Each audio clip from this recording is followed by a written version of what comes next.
par le pôle Avenia et le cluster Indura pour vous parler justement du projet en objet du webinaire, donc C2ROP, édition 2, sur les chutes de blocs, les risques rocheux et les ouvrages de protection. Donc ce webinaire, pour vous raconter un petit peu le contexte, donc, a été organisé suite à une mise en relation avec Géolith, qui est un adhérent commun à nos deux entités. Donc nous nous sommes rapprochés d'Indura au niveau du pôle Avenia pour justement dans le cadre de l'édition 2 de ce projet C2ROP, aller explorer d'autres zones qui peuvent être concernées par les problématiques qui sont étudiées pour ce projet national. Donc là, l'idée de ce webinaire, c'est déjà d'expliquer à ceux qui connaissent pas trop ce qu'est un projet national et ce qu'il y a dans le projet C2ROP et notamment dans l'édition 2 qui est en cours d'élaboration. Donc pour vous dire un petit mot rapide sur le pôle Avenia, après je laisserai Margot dire quelques mots sur le cluster Indura. Donc ceux qui ne nous connaissent pas, donc, le pôle Avenia est un pôle de compétitivité sur les industries du sous-sol. Donc historiquement, nous sommes basés à Pau grâce au bassin de Lac. On est plutôt sur les périmètres énergétiques au départ, pétrole et gaz, géothermie et stockage géologique. Et depuis le renouvellement du label pôle de compétitivité, en fait, nous intervenons sur les problématiques miné-carrières, hydrogéologie et géotechnique. Et dans ce cadre-là, de l'élargissement de ces périmètres, on essaie de développer aussi nos actions envers tout ce qui est lié trait au génie civil, aux infrastructures, au mouvement de terrain, chute de blocs. D'où ce rapprochement évident avec le cluster Indura et l'organisation de ce webinaire aujourd'hui. Voilà, très rapidement, je pourrais vous donner des infos complémentaires après en suivant si vous le souhaitez. Margot, je te laisse la parole. Oui, merci. Alors rapidement, pareil, donc le cluster Indura, on est un cluster dans la région Auvergne-Rhône-Alpes. Indura pour infrastructure durable. Et donc notre mission, c'est d'innover avec tous nos partenaires en faveur d'infrastructures de génie civil toujours plus performantes, résilientes et économes. Donc on fait coopérer le monde académique et le monde professionnel pour aboutir à des projets de R&D et d'innovation. On travaille autour de 3 défis: accélérer les transitions écologiques, numériques et énergétiques des infrastructures d'énergie et de mobilité, transformer les espaces et réseaux urbains pour les usages de demain et construire différemment pour prévenir les risques climatiques, naturels et technologiques. Donc c'est dans ce 3e défi qu'on accompagne bien entendu le projet C2ROP, édition 2, qui est en train qu'on va vous présenter. Voilà. Avant de laisser la parole à Roland Mistral et à François Nico pour la présentation du projet, donc vous avez un espace en bas à droite de votre écran justement pour poser vos questions et éventuellement faire des commentaires. Donc n'hésitez pas à réagir et puis à la fin de la présentation, nous prendrons quelques questions et les porteurs de projet ainsi que les responsables d'axe du projet pourront y répondre. Voilà, donc n'hésitez surtout pas à réagir sur le chat pendant la présentation si vous avez des questions qui arrivent. Donc maintenant, Roland ou François, je vous laisse la parole pour nous présenter le projet et son édition numéro 2 qui est en cours d'élaboration. Eh bien, merci beaucoup Jérôme et Margot pour cette introduction, pour cette invitation aussi. Donc, Roland et moi allons présenter le contour de C2ROP 2. Avant d'aborder C2ROP 2, c'est-à-dire C2ROP deuxième édition, on va revenir sur ce qu'a été brièvement C2ROP 1 et le contexte général des projets nationaux. Je vais démarrer et je laisserai la parole à Roland un petit peu plus tard dans la présentation. Ce sera donc un deux voix. Voilà. Alors, ce projet national, euh, il s'insère dans un cadre défini sur lequel on va revenir. Je vais essayer de rappeler un petit peu pour ceux d'entre vous qui ne seraient pas familiers avec ce type de dispositif, ce qu'est un projet national. Et puis, ça sera l'occasion ensuite, dans le cadre de ce projet national, de spécifier nos intentions.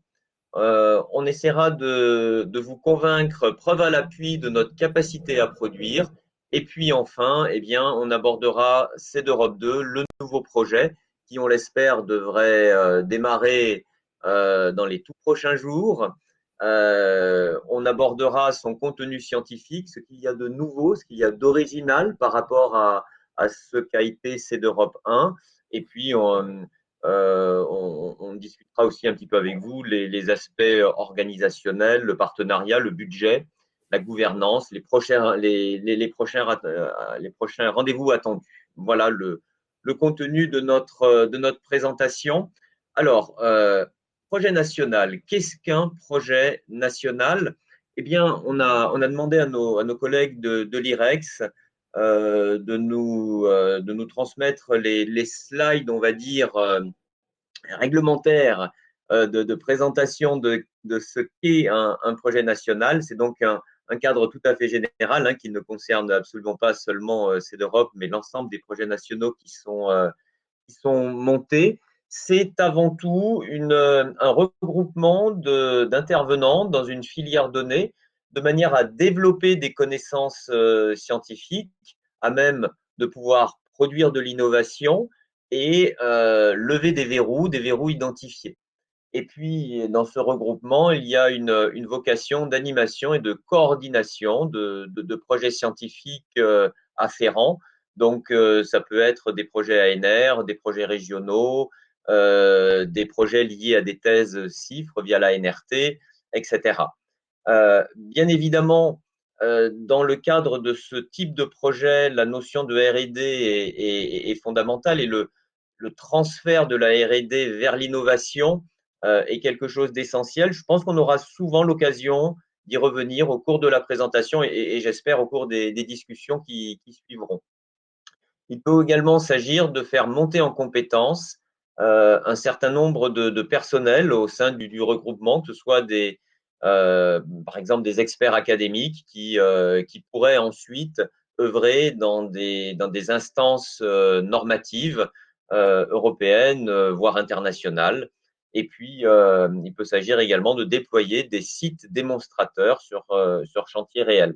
Donc, il y a un réel ancrage auprès de la profession. Ce n'est pas un projet ANR, c'est bien plus. C'est un projet qui a une vocation de production de connaissances et également et surtout, je dirais, de transfert, d'implémentation de cette même connaissance auprès du monde professionnel. Voilà. Alors, j'ai encore du mal à passer, mais je ne suis pas habitué avec l'outil. Voilà. Donc, comment se passe globalement la construction d'un projet, d'un projet national? Alors, ce n'est pas le cas de la reconduction de CEDEUROPE 2, ça l'a été évidemment pour CEDEUROPE 1.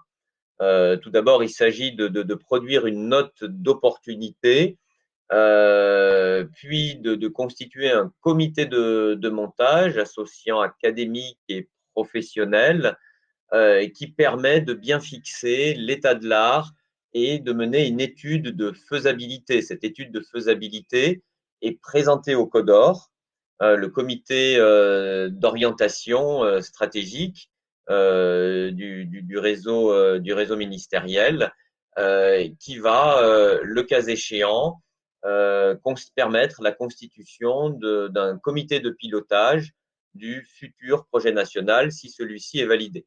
Alors, toutes ces étapes-là que l'on voit indiquées sur cette slide, je trouve il y a un peu trop d'informations, toutes ces étapes s'égrènent sur un temps long. Typiquement, pour CEDEUROPE 1, ayez à l'esprit que ça a pris 2 ans et demi.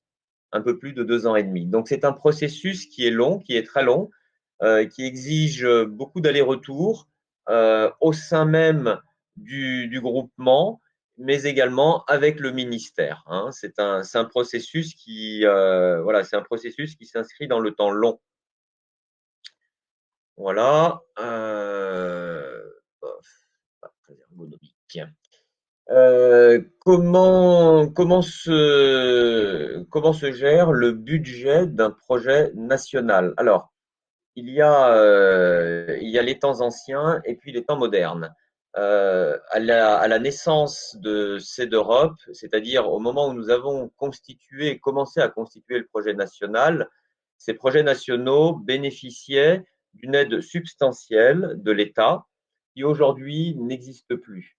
Aujourd'hui, les projets nationaux sont essentiellement des structures que l'on appelle autoportées, c'est-à-dire qui doivent assurer par elles-mêmes leur budget. Alors ce budget, il est en partie assuré par les cotisations. Tout membre adhérent à un projet national se doit de répondre à un appel à cotisation et par ces cotisations qui sont pondérées en fonction de la taille de la structure, eh bien ces cotisations vont constituer, vont abonder dans le budget du projet national. Alors par ailleurs, il peut y avoir des apports en nature volontaires que peuvent exprimer certaines structures. Il n'est pas exclu de bénéficier de subventions de l'État. Nous-mêmes, pour CEDEUROP 2, nous ne l'excluons pas, même si ce n'est pas quelque chose qui est garanti comme ça pouvait l'être il y a 10 ans. Et puis, un projet national, ça c'est quelque chose d'important, c'est un bras de levier. Et je crois que c'est un des aspects qui motive aussi les membres, finalement, le réseau qui constitue ce projet national. Par le projet national, on bénéficie d'un bras de levier de manière à aller chercher des financements par ailleurs. Alors, ces financements par ailleurs peuvent être de différentes natures. Ça peut être du financement plutôt de type académique, enfin, lié à des projets académiques via le système ANR. Ça peut être des projets à dominante plus professionnelle, tels qu'ont pu l'être les projets FUI ou divers autres projets régionaux. Voilà, donc il faut voir le projet national aussi comme un bras de levier qui va permettre d'aller chercher du financement qui viendra compléter ce budget qui évidemment ne peut pas simplement reposer sur les seules cotisations, même si c'est déjà un élément permettant ensuite d'avancer et de financer un certain nombre d'actions. Voilà. Donc, c'est l'ensemble de ces éléments sont résumés sur ce diagramme qui indique d'où viennent les différentes sources de financement et à quoi vont servir ces financements. Ils vont servir à l'établissement d'un budget consolidé qui va permettre d'engager des travaux tranche par tranche. Une tranche, c'est un an typiquement. Tranche par tranche, on va pouvoir engager les travaux, c'est-à-dire les actions qui ont été définis dans le plan scientifique du projet et de pouvoir donc avancer au plan scientifique, au plan technique et déboucher sur les objectifs escomptés. Voilà. Alors, s'il y a d'autres questions, si cette présentation appelle des questions quant au fonctionnement, quant à la structure des projets nationaux, n'hésitez pas à revenir par la suite après la présentation. Quelles sont nos intentions? Alors, un certain nombre de points n'a pas pu être investigué dans CEDEUROP 1, tout simplement parce que CEDEUROP 1 était un projet extrêmement ambitieux qui a fonctionné et très bien fonctionné sur la base de moyens somme toute modestes, ce qui a dû évidemment au fil des presque 5 années obliger à faire des choix, des arbitrages, et un certain nombre d'actions n'ont pas pu être menées à terme. CEDEUROP 2, c'est l'occasion de pouvoir mener à leur terme ce qui n'a pas pu être fait dans CEDEUROP 1. Évidemment, ce n'est pas que ça, mais c'est déjà ça. Et parmi les points qui n'ont pas été traités, on va retrouver les ancrages, on va retrouver les ouvrages sous multi-sollicitation et multi-aléas. On va retrouver également les aspects de surveillance et de prévision. Et puis, c'est l'occasion aussi de répondre aux nouvelles ambitions d'une communauté qui évolue au fil des aléas, au fil de ses connaissances. Et parmi ces nouvelles ambitions, eh bien, il y a traiter la gestion du risque et son acceptabilité. Ça, c'est un point tout à fait important. Il y a également l'extension de nos ambitions aux zones urbanisées. Jusqu'à présent, on était plutôt hors zone urbanisée. Qu'en est-il des zones urbanisées? Tout un tas de questions émergent lorsqu'on évoque la notion de zone urbanisée. Et puis, on se propose d'investiguer des thématiques d'avenir autour de la résilience et du numérique. Bien évidemment, derrière le numérique, vous entendez par exemple intelligence artificielle. Et puis, il va s'agir de répondre aux problématiques posées par le changement climatique. Bien évidemment, on ne peut pas ignorer, on ne doit pas ignorer cette composante importante que l'on avait voulu inclure, que l'on avait souhaité inclure dans le projet C d'Europe 1 et que pour des raisons stratégiques qui venaient du ministère lui-même, nous avions dû retirer. Je crois que dans le cadre de C d'Europe 2, il est tout à fait urgent de s'emparer de cette question, bien qu'elle ne soit pas simple. Il faut bien évidemment s'interroger sur l'incidence du changement climatique qui est avéré sur les aléas gravitaires. Voilà. Mais entre ce que l'on suspecte et ce que l'on peut avérer au travers de faits objectifs, il y a tout un monde à franchir. Très bien. Alors, je poursuis avec les preuves de notre capacité à produire. Quelles sont-elles?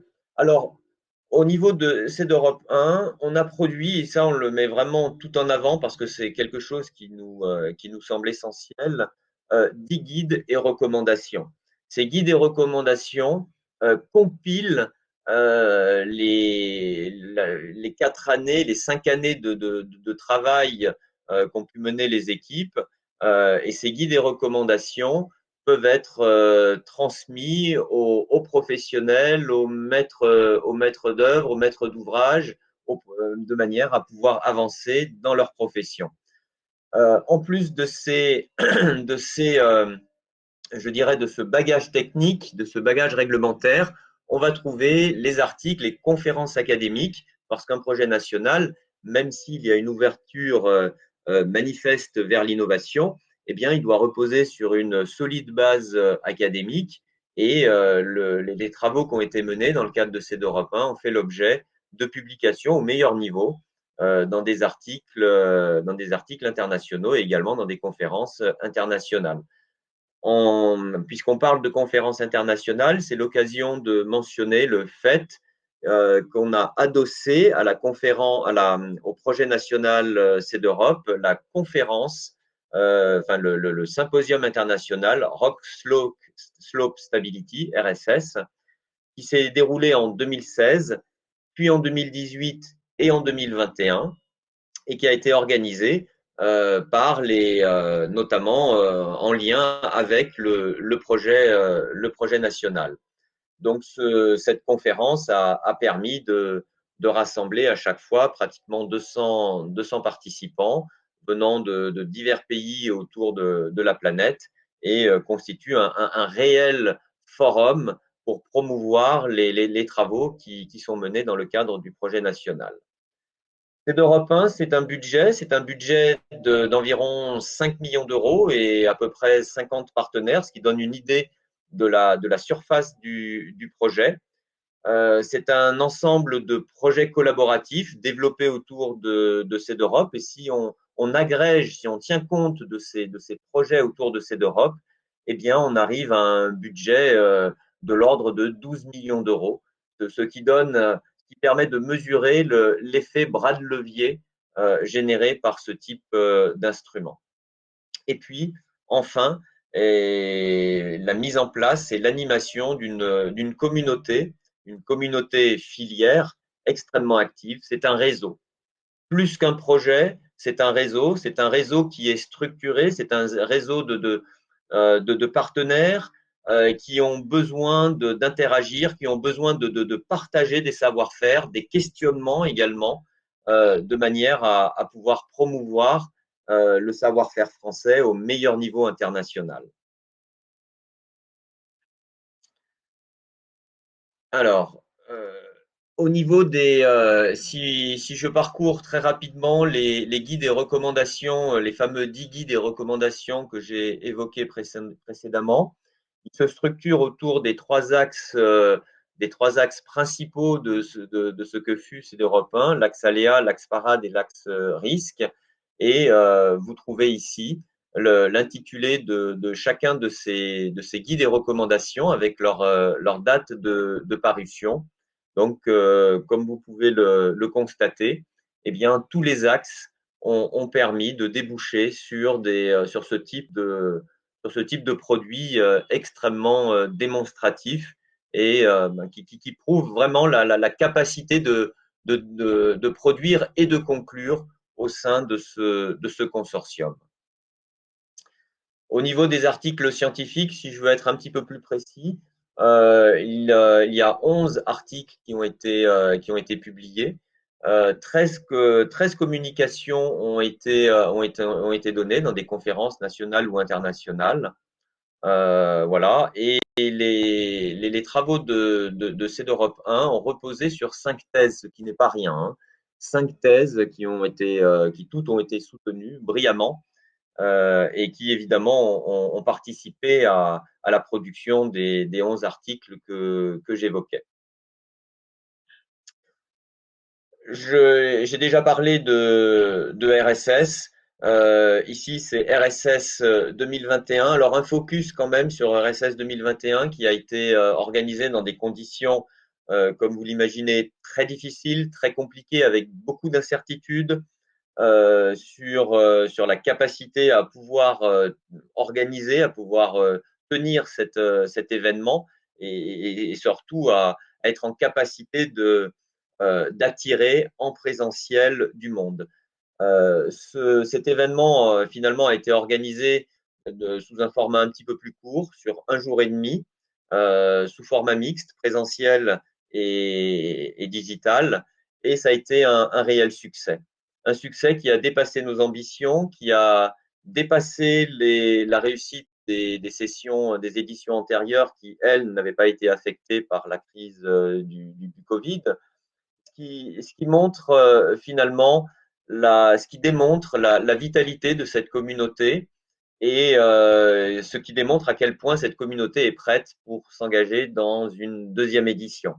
En outre, l'élément nouveau qui est apparu au cours de cette édition, c'est l'intérêt majeur exprimé par certains de nos collaborateurs étrangers, en Italie, en Suisse notamment, pour faire partie du réseau CEDEROP, ce qui n'est pas rien. CEDEROP, c'est un projet national, c'est estampillé française, c'est un produit de l'Hexagone. Eh bien, ce produit est en capacité de fédérer des partenaires qui sont au-delà de nos frontières. Et ça, je crois que c'est un gage de succès tout à fait remarquable. Alors, on va poursuivre. Je ne sais pas s'il va fonctionner. Je voulais vous montrer un petit film, mais moi, je ne sais pas le faire fonctionner. Je Vous, pense est-ce que pas que ça fonctionne, François, vu qu'on l'a mis Ah sur oui. la plateforme, c'est passé en PDF, donc je pense Eh pas bien, que ça écoutez, fonctionne. vous n'avez pas de chance parce qu'on vous avait promis quelques minutes de cinéma, vous n'en aurez pas. On voulait vous démontrer par l'image certaines réalisations qui ont été menées au cours du projet, notamment pour l'analyse de la trajectographie des chutes de blocs, pas seulement, hein, mais entre autres pour l'analyse de la trajectographie des chutes de blocs. Bon, je vais passer. Je ne sais pas si plus tard on arrivera à vous montrer ces quelques minutes de teaser. Je poursuis avec CEDEROP 2. J'en ai fini de CEDEROP 1. On tire un voile sur CEDEROP 1 et maintenant on se projette sur le nouveau projet qui va démarrer. Alors, les éléments nouveaux, on en a déjà un petit peu, on les a déjà un petit peu évoqués. Protection des zones urbanisées, changement climatique, intelligence artificielle. Et en intelligence artificielle, on a déjà démarré, puisque un consortium au sein de CEDEROP, donc de CEDEROP 2, s'est constitué pour monter un projet FEREC de manière à mettre sur pied un démonstrateur de l'utilisation de l'intelligence artificielle pour une gestion opérationnelle des risques naturels d'origine géologique. Ce projet FEREC, qui a été labellisé, a permis en un an de démontrer la faisabilité de cette approche et de construire, de bâtir un projet ANR qui a réussi brillamment la première étape, la première phase d'évaluation et qui entre aujourd'hui dans une seconde phase d'évaluation. On espère bien que ce projet sera validé ce printemps, ce qui apportera évidemment des moyens de fonctionnement supplémentaires pour notre projet.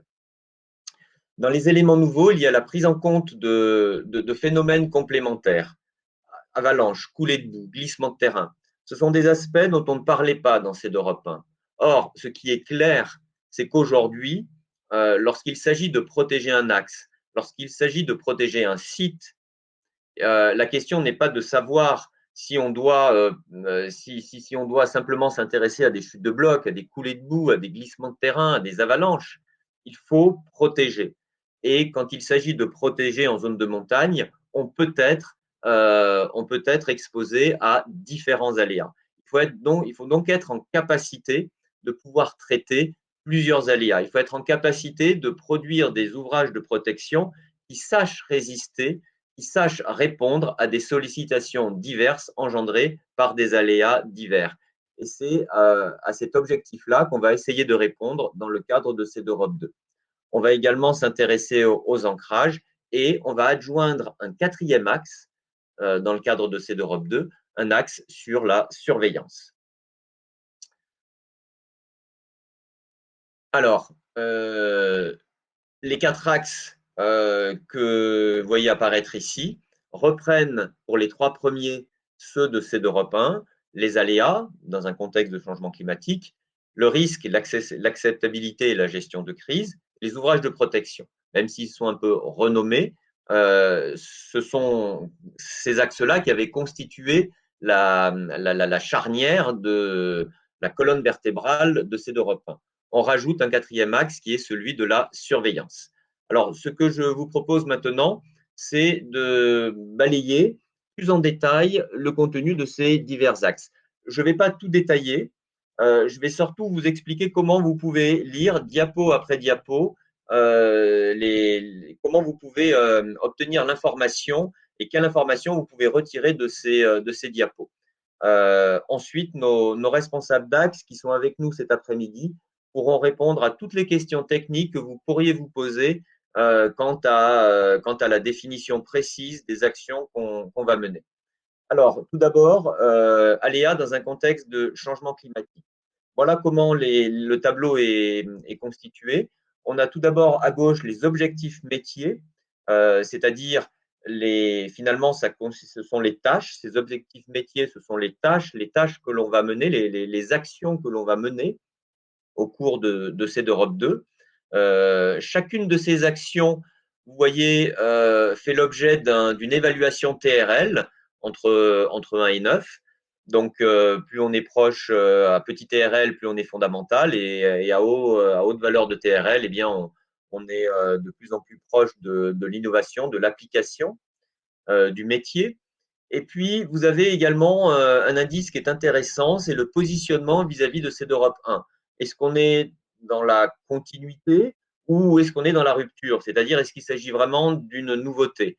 Voilà, c'est ce qui permet finalement de jauger le projet entre sa posture de continuation de CEDEROP 1 et en même temps de rupture pour apporter quelque chose de nouveau.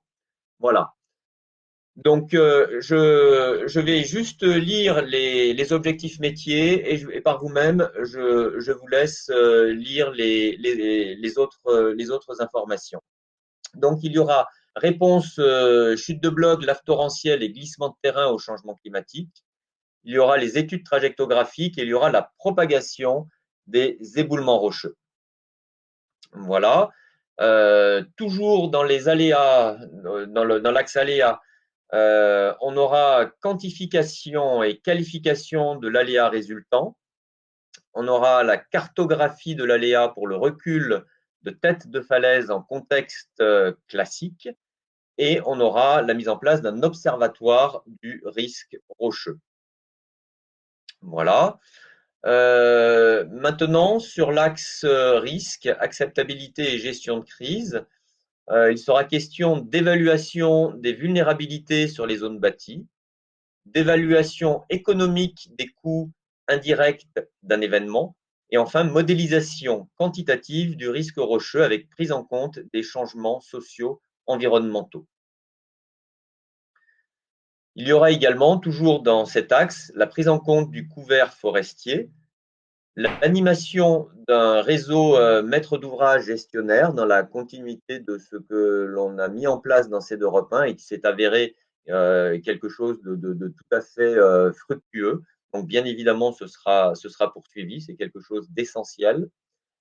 Il y aura un travail autour du concept de risque acceptable et enfin la notion de gestion collaborative des risques naturels gravitaires. En ce qui concerne les ouvrages de protection, on s'attachera au comportement des écrans par pierre en situation réelle, puis au comportement des merlons qui avait été abordé au cours de CEDEROP 1, mais pas de manière suffisamment aboutie. Et puis, il y aura également une discussion autour de la maîtrise des pathologies des ancrages de fixation d'ouvrages. Enfin, toujours dans les ouvrages de protection, on parlera d'ouvrages souples sous sollicitation multiple. On revient sur la notion de multi-aléas. Et puis, on discutera également les questions de protection d'urgence. Quant à l'axe surveillance, à ce nouvel axe, eh bien, il sera question de signes précurseurs et de prédiction des événements rocheux rapides. Il sera aussi question de signes précurseurs et prédiction des événements rocheux dits lents. Et enfin, on parlera de télédétection spatiale pour la surveillance des phénomènes de grande ampleur. Toujours dans cet axe surveillance, on parlera de détection d'événements par edge computing, tout phénomène gravitaire confondu. Et il sera aussi question d'alerte, d'alarme et de sécurisation des enjeux mobiles.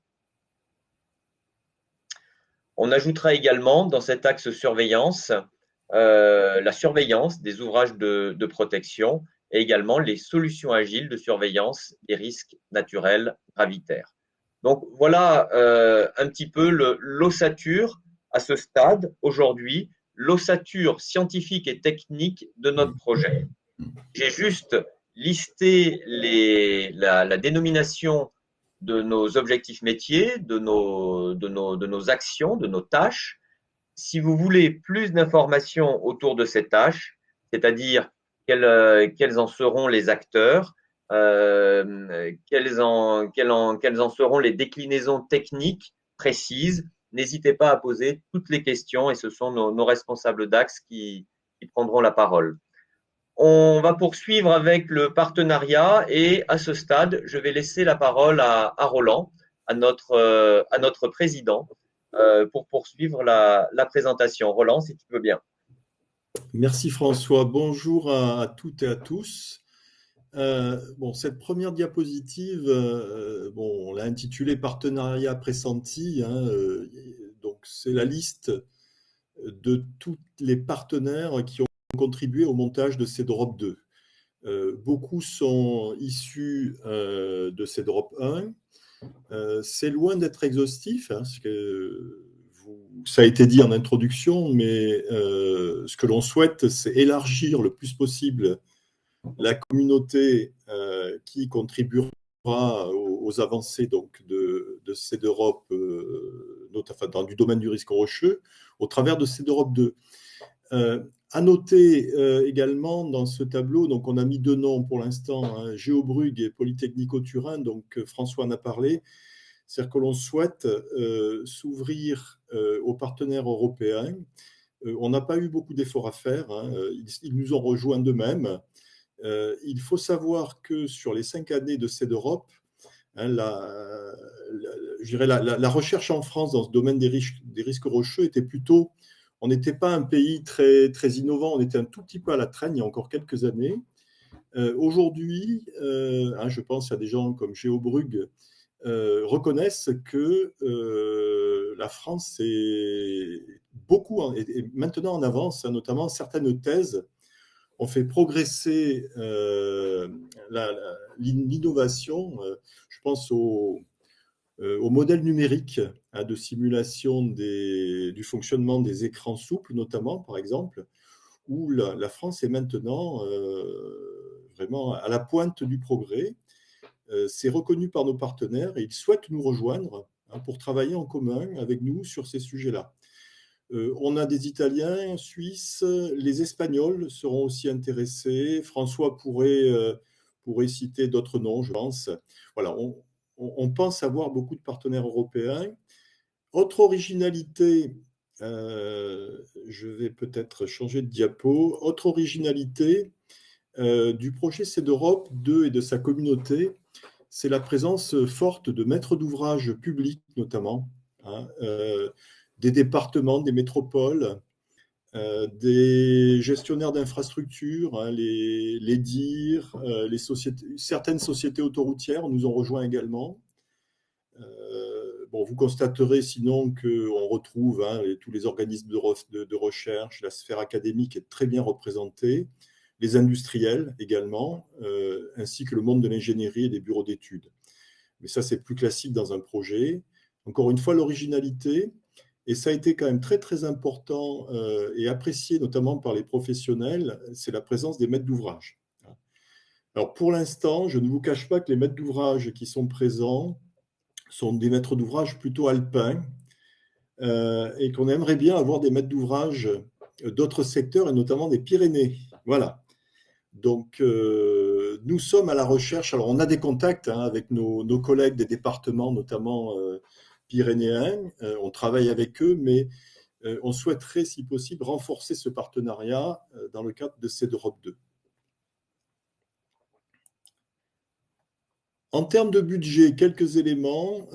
François vous a parlé de la première édition de CEDEROP. La deuxième édition, on part sur un budget sensiblement équivalent, hein, de l'ordre de 6 millions d'euros, répartis selon les 4 axes, hein, voilà, sur les ouvrages qui nécessitent beaucoup d'expérimentation, on a un budget un peu supérieur, ainsi que sur la surveillance, parce que là, on aura du travail de terrain à réaliser.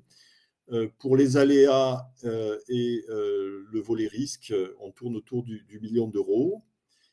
En termes de ressources, bon, il faut noter, mais ça c'est classique, hein, sur tous ces projets de recherche, une part importante d'apport en nature par les différents partenaires. On est sur un peu plus de 2 millions d'euros d'apport en nature. Et la part des cotisations, François en a parlé aussi tout à l'heure, bon, elle est pas très, très importante, hein. Elle va s'élever, on est parti sur une 50aine ou 60aine de partenaires. On sera à un peu moins d'1 million, hein, 700 000 euros en prévisionnel, donc de cotisation. C'est pas ça qui fera vivre totalement le projet. Donc nous allons avoir besoin de trouver des financements externes. J'y reviendrai tout à l'heure sur la méthode, mais notre souhait, c'est de rechercher plus de 2 millions d'euros, hein, sur lequel s'appuyer au travers de financements externes, notamment des projets ANR.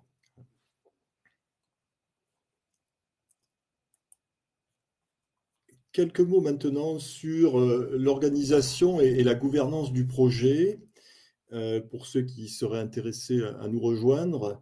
Le projet, hein, CEDEROP édition 2 devrait être labellisé projet national, François l'a dit, dans les les jours ou les semaines qui viennent.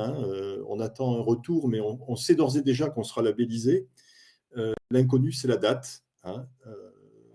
Donc, dès qu'on aura ce retour positif, on lancera l'Assemblée générale constitutive, sachant que la gouvernance prévoit une Assemblée générale annuelle, classique, mais ce n'est pas sur l'Assemblée générale que repose vraiment le fonctionnement du projet, c'est plutôt sur le comité de pilotage qui regroupe une partie des partenaires du projet, qui se réunira 4 fois par an.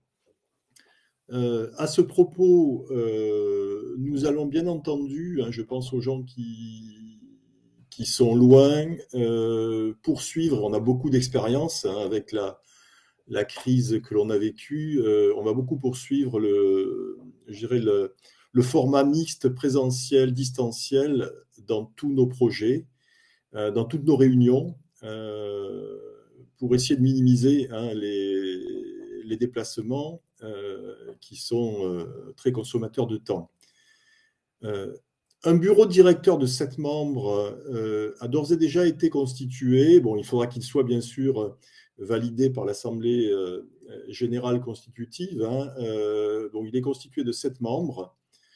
On retrouve l'IREX, qui en est le mandataire et notamment qui gère le budget, Indura assurant la gestion technique.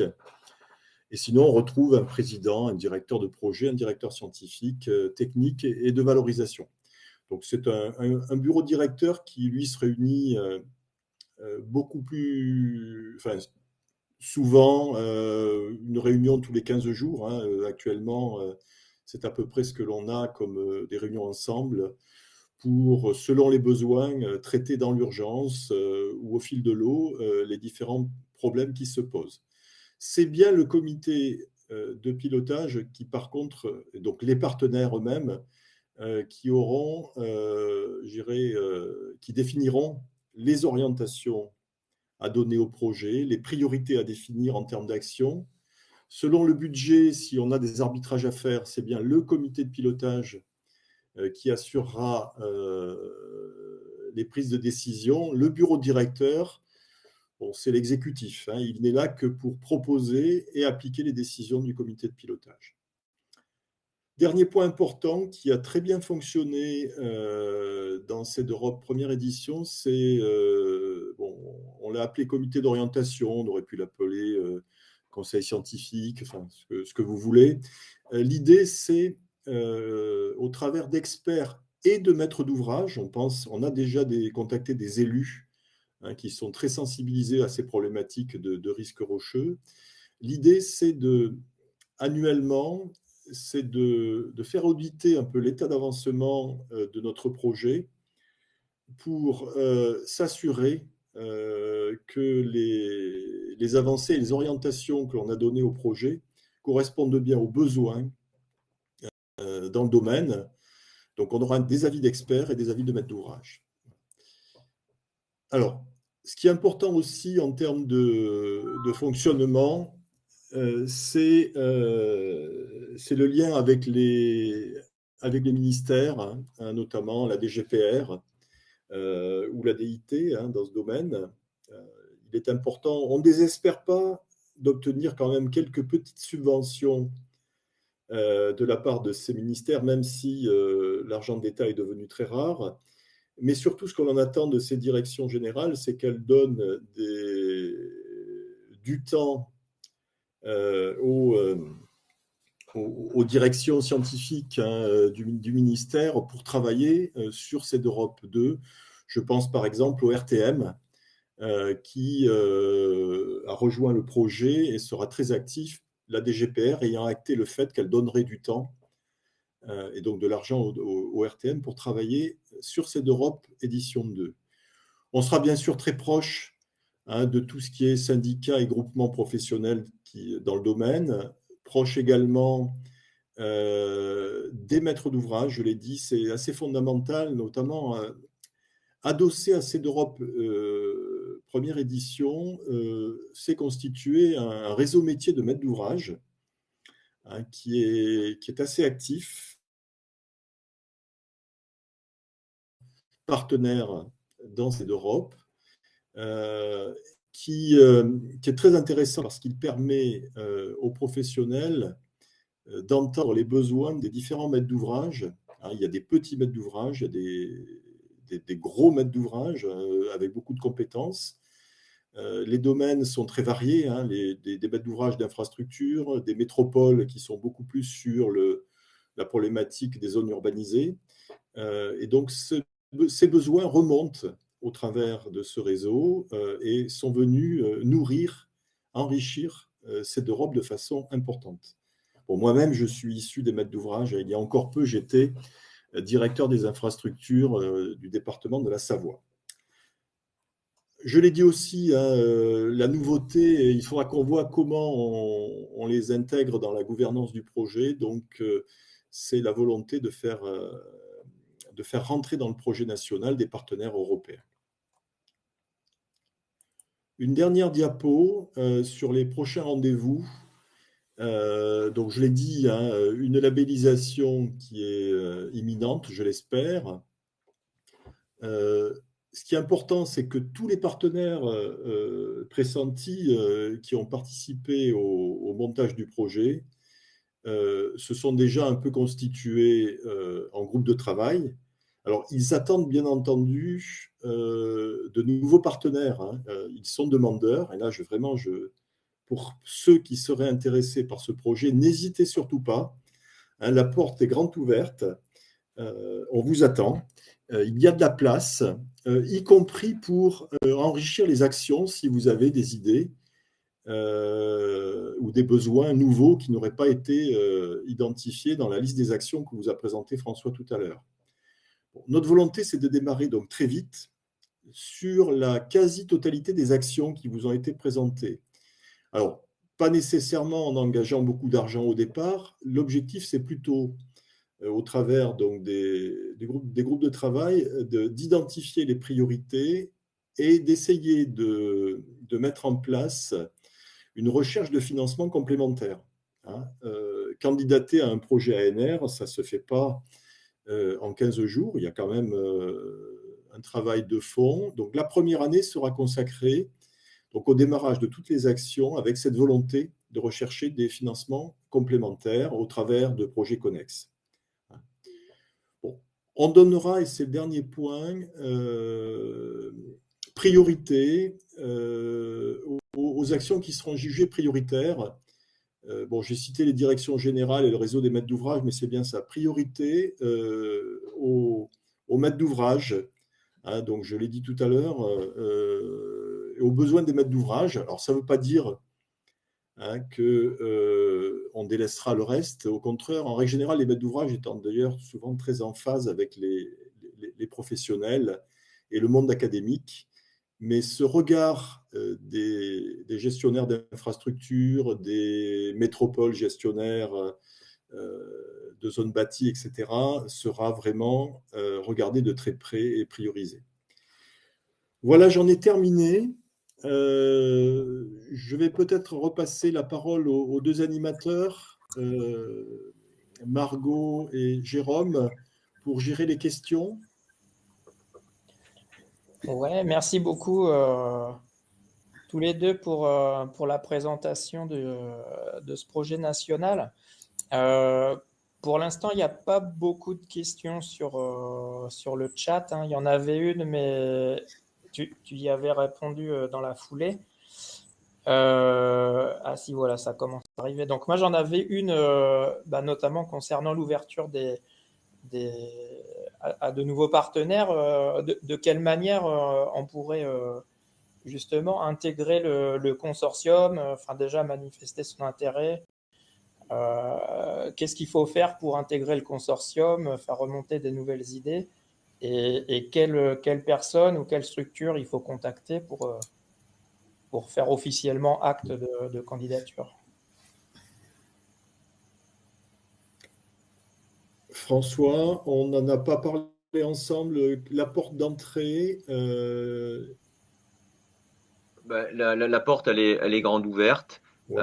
Je pense que quand un partenaire veut faire preuve de candidature, faire acte de candidature, il faut qu'il nous contacte, notamment Margot, Mm. qui va centraliser ce type de candidature et nous en faire part. Et ensuite, eh bien, on voit comment procéder. Ça peut être déjà une discussion entre ce nouveau partenaire et le bureau, ou plus directement entre ce nouveau partenaire et puis le responsable d'axe dans lequel, a priori, et très logiquement, il pourrait venir s'insérer.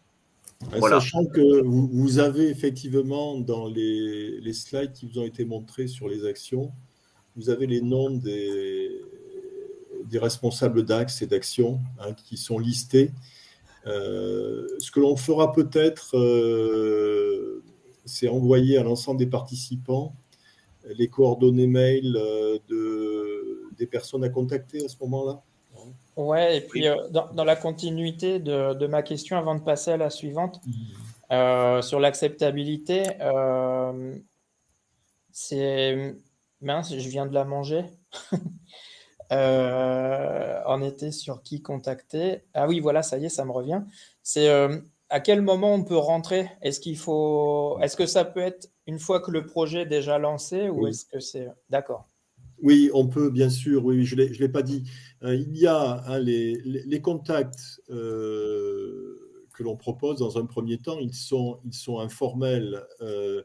La candidature officielle, hein, la rentrée en tant que partenaire du projet, se fera formellement au travers de l'adhésion à une charte du projet national, hein, et donc, de fait, l'acceptation de payer un ticket d'entrée, un ticket annuel de quelques milliers d'euros, hein, selon les cas. Enfin, c'est entre 1000 et 3 4 000 euros, je crois, par an, selon la taille et l'importance du partenaire.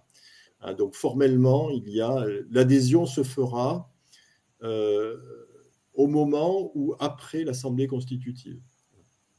Voilà, il y a une adhésion pour les collectivités, il y a une délibération. Pour les entreprises, il y a une lettre d'engagement, etc.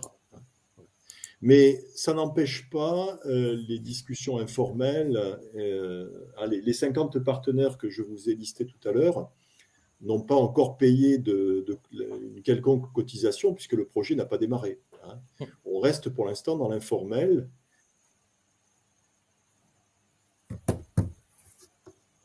Ou pas, hein, c'est sans engagement au départ, à prendre des contacts et voir si vous êtes vraiment intéressé ou pas par le projet. D'accord, merci beaucoup. Du coup, je vais prendre la question d'Emma Sophie Mouret, donc qui demande dans quelle mesure des collaborations avec les sciences humaines et sociales, et notamment la recherche historique, histoire environnementale, histoire des risques, de l'aménagement du territoire et des sociétés de montagne, sont-elles envisageables? Ah, c'est une bonne question. Ouais, question Euh, intéressante. c'est une question intéressante. C'est un sujet qui émerge pour la première fois, à ma connaissance. Hein. On avait, je fais le parallèle avec un autre souci que l'on a en matière de gestion de risque, hein, d'acceptabilité, notamment d'évolution de l'acceptabilité. Hein. Donc, on est sur des sujets sociétaux. On pensait les aborder plus par l'aspect juridique. Voilà, on ne pensait pas aller pour l'instant. Vous l'avez vu dans les partenaires, aujourd'hui, on a peu ou pas de partenaires dans le domaine des sciences humaines et sociales. François? Oui, c'est effectivement un domaine sur lequel on est un petit peu plus pauvre parce que euh, historiquement, à sa genèse, le projet C d'Europe se voulait plutôt axé sur la production d'outils utilisables sur le terrain. Là, on se place beaucoup plus en amont, sur une réflexion, sur la portée historique, sur la manière effectivement de représenter de représenter le risque, la manière dont une société peut aussi s'emparer et représenter elle-même le risque avec effectivement une perspective un petit peu historique, comment les choses ont évolué. Ça me paraît un petit peu plus éloigné je dirais, de la trame d'un projet national, du périmètre d'un projet national, a priori. Hein. Mais n'étant moi-même pas spécialiste du tout de ces questions-là, je réponds avec beaucoup de prudence. Il ne faut donc pas prendre comme argent comptant ce que je dis là. Je peux me tromper. Voilà. Ok, merci beaucoup. Question suivante de Maxence Carrel. Connaissez-vous déjà la date à laquelle sera tenue l'Assemblée constitutive? Ah ben là, la réponse, elle est simple. Hein. Tant qu'on n'a pas reçu l'aval définitif, la labellisation, la notification de labellisation du projet, on ne peut pas s'engager sur une date d'assemblée constitutive. En revanche, dès qu'on aura le go, le feu vert, eh bien, on mettra sur pied l'assemblée constitutive au plus vite. Roland, on avait peut-être évoqué une assemblée constitutive. Bon, évidemment pas ce printemps parce que là on serait beaucoup trop dans la précipitation, mais plus probablement à l'automne prochain. Oui, enfin, ça va dépendre de la date. Je désespère pas. On pourrait peut-être envisager quand même une assemblée constitutive Ce printemps, avant l'été. avant l'été, Au ça va printemps, dépendre en fait de la date. Hein, ça va dépendre de la date du délai de réception de la validation du projet. Hein. C'est voilà. ça en fait qui conditionne tout le reste. Bon, Je comme voulais, tout projet hein, qui implique l'État et les directions, les ministères, enfin, je suis pas critique, hein, c'est un simple constat. On est quand même face à certaines lenteurs et lourdeurs non négligeables. On a pratiquement passé tous les obstacles. Il nous reste encore celui de, je dirais, la labellisation. On a le feu vert du Codor hein, qui a été unanime pour saluer l'intérêt de ce projet. Il reste encore à formaliser cet accord. Voilà. Mais c'est une question de jours pour moi, je l'espère. Il n'y a aucun voyant qui est au rouge ou même à l'orange. Hein, tout est vert pour l'instant. Donc, si ça allait vite, on peut envisager quelque chose avant l'été. Sinon, effectivement, l'automne. Ça ne nous empêchera pas de démarrer les actions au travers des groupes de travail. C'est-à-dire qu'on peut commencer à travailler avant l'Assemblée constitutive au travers de simples engagements informels, je dirais, de la part des partenaires. Ça n'empêche pas de commencer. Mmh. Oui, ce qui est important, c'est voilà, c'est de se mettre en ordre de marche. On ne sera pas en capacité à pouvoir engager financièrement des travaux, mais avant que les tâches soient engagées financièrement, je pense qu'il faut déjà les engager en tant que telles. Et ça, on souhaite que ce soit fait le plus rapidement. C'est-à-dire qu'on postule qu'effectivement, ce projet sera validé dans les plus brefs délais. Mais on se permet de postuler cette hypothèse parce que c'était la conclusion émise par le Codor lui-même, par le président du Codor lui-même. Donc je crois qu'on a tout intérêt aujourd'hui à démarrer sans plus attendre. Voilà. Mais on ne peut pas, statutairement, on n'a pas le droit par exemple, d'anticiper sur sur l'Assemblée générale. On ne peut pas. Statutairement, on n'en a pas le droit. Mais par contre, on peut tout à fait démarrer nos travaux. avant de passer à la prochaine question, il y a eu plusieurs échanges là dans le chat suite à ta réponse, François, sur l'implication des sciences humaines et sociales. Donc, Nathalie Béranger, qui suit l'axe risque, dit que ça peut potentiellement s'inscrire dans l'action sur les échanges maîtres d'ouvrage. Oui, Et oui. Karine ajoute aussi sur l'acceptabilité du risque. qui est à construire. Oui, oui, je pense que c'est dans l'axe risque où Et ces cela aspects-là peuvent peut trouver leur aussi place. potentiellement s'inscrire dans l'action relative à l'Observatoire du risque rocheux dans l'axe aléa. Très bien, très bien. Parfait, parfait, parfait. Merci à Nathalie et puis qui est-ce qui a également réagi? Karine Bastien. Karim Bastien pour avoir réagi et apporter ces compléments ces compléments d'information. Merci beaucoup. On va passer à la question suivante de Delphine Mignot, qui demande si vous pouvez préciser les attentes pour les apports en nature, le ratio d'environ 3 entre les cotisations et apports est-il représentatif pour chaque partenaire? François? Est-ce qu'on pourrait avoir un exemple chiffré pour que je puisse me représenter plus clairement la question? Non, mais sinon, Est-ce que on peut revoir le slide sur le budget, Roland, pour oui, qu'on puisse se fonder sur quelque chose avec le tableau peut-être des cotises. C'est peut-être moi qui avais montré ça, je sais plus. oui, tu avais. Ouais, voilà. Alors, il est où ce rapport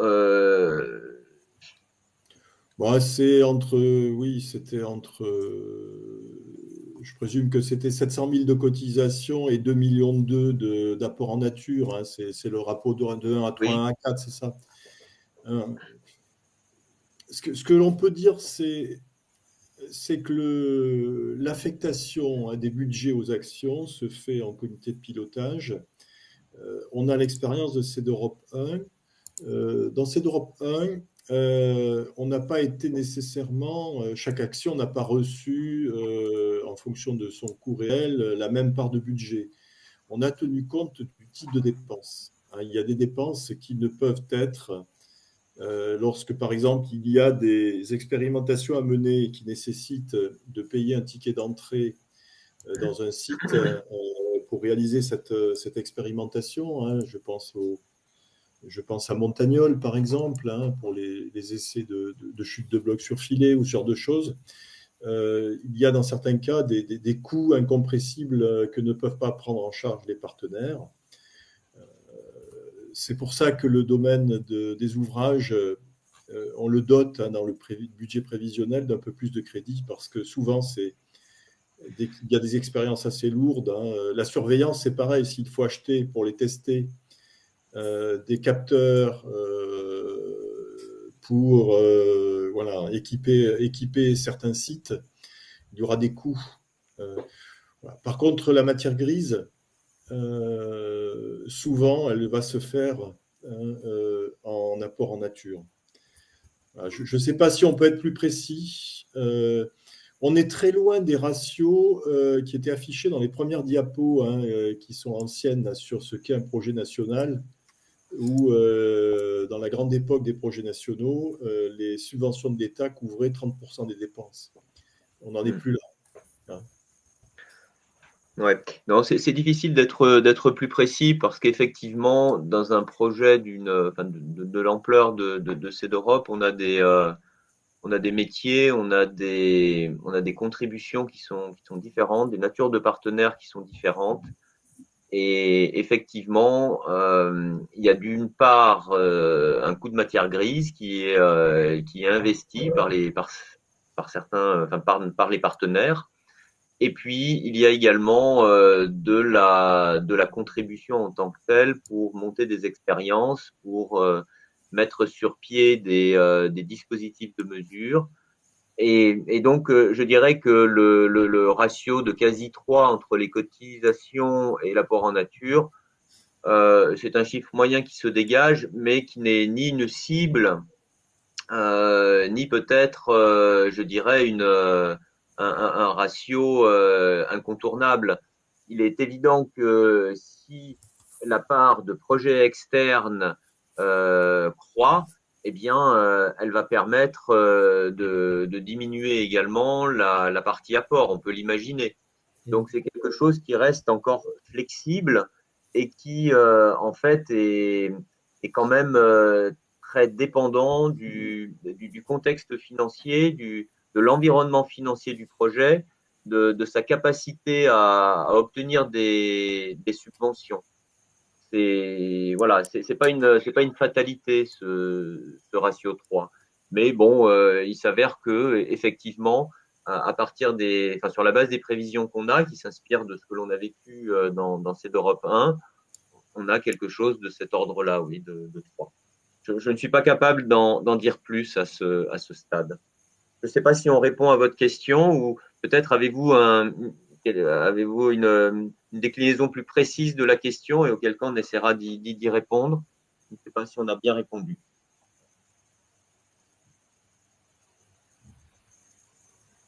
Bon, le commentaire est en train d'arriver, donc ouais, si, ça a l'air d'être bon. Ok. Parfait. Bon, pour l'instant, il n'y a pas d'autres questions qui remontent dans le chat. Alors, juste avant de conclure, s'il n'y a pas de nouvelles questions qui arrivent, pour information, étant donné que vous cherchez à élargir le partenariat aux Pyrénées et puis aussi vous avez parlé d'Espagne à un moment donné, donc j'en profite pour faire un petit coup de promo pour les GeoDays que nous organisons au Pôle Avenia les 14 et 15 juin prochains. C'est une convention d'affaires internationale. Le pays invité est l'Espagne. Et il y aura une session thématique sur justement géotechnique et changement climatique. Donc voilà, il y aura, enfin j'espère, des sujets qui seront abordés, qui seront en lien avec le projet. Et puis si derrière, ça peut permettre aussi de faire intégrer de nouveaux partenaires au projet national et puis même plus largement sur d'autres projets pour développer ces problématiques-là. Ben voilà, ce sera une bonne chose complémentaire. De votre côté, est-ce que vous avez un dernier commentaire à ajouter par rapport au webinaire avant de laisser partir tout le monde et puis de vous remercier encore une fois d'avoir pris ce temps pour nous expliquer en quoi consiste le projet? Bah, écoutez, non, de mon côté, si ce n'est de vous remercier à mon tour de nous avoir permis de faire cette présentation dans le cadre de votre pôle. Moi, sachant que ce que je peux redire, c'est qu'on est vraiment à l'écoute de toutes les questions, de toutes les remontées que l'on pourrait avoir de la part de vos membres, qui n'hésitent surtout pas. S'il y a des incompréhensions, des incertitudes, des questions, on est vraiment là pour y répondre et pour les accueillir s'ils le souhaitent au sein de ce nouveau projet CEDEROP. Oui, moi j'abonde dans le sens de Roland. Merci infiniment. C'est toujours très stimulant d'aller rencontrer un autre pôle. Donc voilà, une communauté qui est voisine de la nôtre, hein, qui est extrêmement voisine. Moi, je suis certain qu'on a des choses à faire ensemble dans le cadre de CEDEROP, peut-être également dans d'autres cadres, mais déjà dans celui-ci. Effectivement, la tâche du projet au niveau des Pyrénées est importante. Géographiquement, notre barycentre est un petit peu décalé vers les Alpes, vers le sud-est, mais c'est un état de fait, mais ce n'est pas un postulat du projet. Donc, on souhaiterait vraiment nous pouvoir se déporter, en tout cas avoir la contrepartie dans les Pyrénées. Si vous pouvez nous y aider, c'est merveilleux. On espère qu'effectivement de cet après-midi, bien, ils ressortiront tout un tas de nouveaux partenaires pour nous rejoindre. Et puis peut-être on pourrait pas prendre date, mais se mettre d'accord sur le fait qu'on organise dans 2 ans, par exemple, à mi-parcours de CEDEROP 2, un nouveau temps de rencontre. Peut-être qu'il y en aura avant, mais s'il n'y en avait pas, au moins qu'il y ait celui-ci. Pourquoi pas quelque part en présentiel, dans un format présentiel, pour vous présenter en direct de manière très interactive sous forme d'un séminaire vivant en personne les résultats les plus saillants de notre projet et provoquer de l'interaction avec les membres de votre pôle, avec peut-être en contrepartie une présentation également d'activités que vous pilotez plus particulièrement, d'autres projets qui pourraient aussi arriver à leur terme et avoir des résultats intéressants à nous présenter.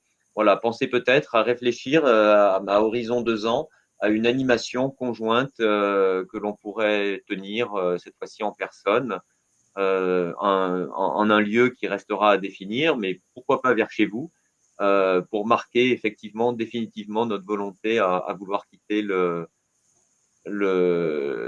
quart sud-est. Quitter ou élargir plutôt que quitter. Voilà, pas quitter. Enfin, en tout cas, quand je dis quitter, c'est-à-dire voilà, élargir. C'est ainsi qu'il faut l'entendre. Ouais. Non, effectivement, c'est aussi une volonté de notre part d'essayer justement de monter des partenariats, des collaborations avec d'autres organismes, clusters ou pôles qui travaillent sur les mêmes problématiques que nous pour justement aider à la sensibilisation des parties prenantes locales, des collectivités, mais aussi pour favoriser le développement de nouvelles technologies, l'innovation au sein de l'écosystème. Donc je pense qu'effectivement, c'est une super proposition que vous faites pour essayer de réfléchir au montage d'un événement en commun dans les années. Merveilleux. Eh ben, merveilleux. Un grand merci. Grand merci à vous. Eh bien, merci beaucoup. Donc, pour conclure, avant de vous laisser tous partir et finir la journée de la meilleure des manières, donc je vous rappelle que le webinaire a été enregistré. Donc, on vous fera parvenir en suivant le lien pour pouvoir y accéder à tous les inscrits, parce que tout le monde ne s'est pas connecté aujourd'hui. Donc, tous ceux qui étaient inscrits auront l'accès au webinaire. Je mettrai en copie le bureau C2ROP et Margot également. Comme ça, vous aurez également les adresses mail de contact si vous avez des questions à faire remonter derrière par rapport au projet et par rapport à la suite des événements. Donc voilà, je vous remercie tous d'avoir participé à ce webinaire. Merci encore au cluster Indura et puis au bureau C2Europe de nous avoir présenté le projet. Et j'espère que c'est le début de futures collaborations entre les membres de nos associations. J'en suis convaincu. Merci, Certainement. Jérôme. Merci beaucoup. Merci. Bonne fin de journée. Bonne fin de journée à tous. Bonne fin de journée également. À très bientôt.